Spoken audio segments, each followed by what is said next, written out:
కార్మికుల అడ్డల వద్ద అన్ని వసతులు కల్పించాలని 55 ఏళ్లు నిండిన వారికి సంక్షేమ పథకాలు వర్తింపజేయాలని TS building and construction workers union జిల్లా ప్రధాన కార్యదర్శి రాజు డిమాండ్ చేశారు.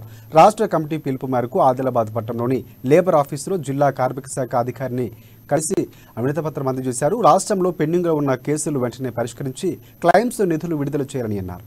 చిన్న పొరపాట్లు సరిచేసి నోడల్ ఆఫీసర్కు అధికారం ఇవ్వాలన్నారు.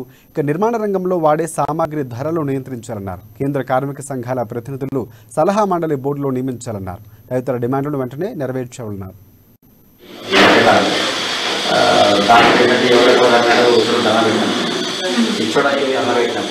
ఆయన అడిగితే నా సిట్టింగ్ డ్యూటీ కాదు, ఇక్కడ నేను సంచారం చేసేది మా పర్మనెంట్ టీచర్ కావాలని చెప్పేసి మా ముఖ్యమైన డిమాండ్. ఈ దళారీ వ్యవస్థ